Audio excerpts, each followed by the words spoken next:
안녕하세요. 발빠른 뉴스 글로벌 뉴스 김 기자입니다. 안녕하세요, 여러분.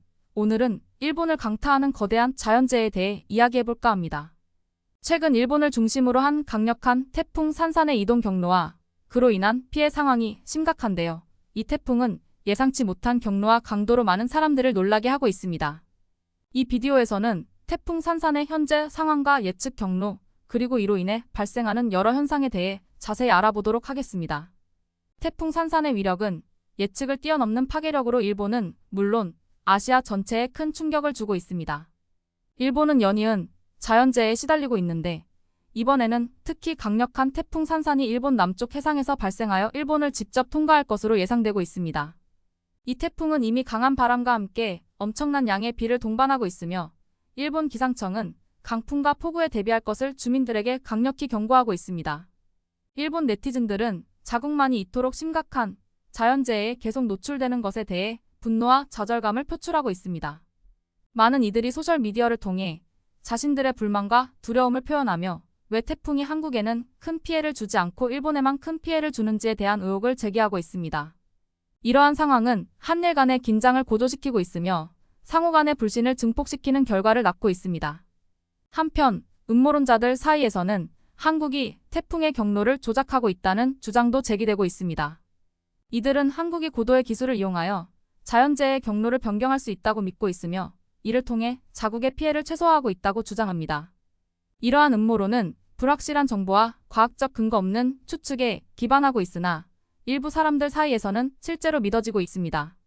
특히 일본같이 자주 태풍의 영향을 받는 나라를 강타하고 비교적으로 피해가 적은 한국에는 큰 피해가 없는 경우 일부 사람들은 이를 인위적 조작으로 여기는 경향이 있어요.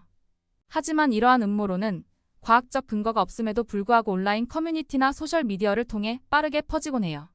사실 태풍의 이동 경로는 대기 중의 여러 요소에 의해 자연스럽게 결정됩니다. 이는 해수면 온도, 지형, 상층 기류의 방향과 속도 등 복잡한 자연현상의 상호작용에 의해 결정되죠. 기상학자들은 위성 데이터, 레이더 관측, 수치 모델 등을 사용하여 태풍의 경로를 예측하고 있습니다. 음모론이 제기하는 태풍 조작 주장은 현대 과학으로는 불가능한 일이에요.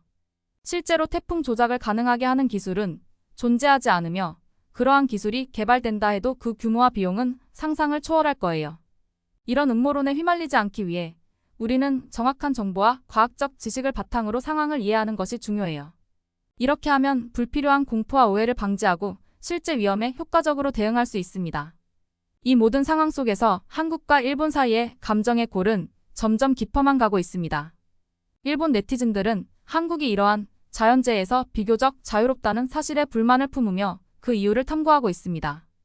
양국 사이의 이러한 감정의 골은 두 나라의 관계 개선에 큰 장애물이 될 것이며 앞으로 양국이 이 문제를 어떻게 해결해 나갈지가 주목됩니다.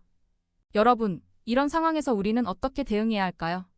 태풍과 같은 자연재해는 예측이 어렵고 그 결과 역시 무서울 수 있습니다. 하지만 과학적 사실과 객관적 정보에 기반한 대비와 이해가 필요합니다. 여러분의 생각과 의견을 댓글로 남겨주세요.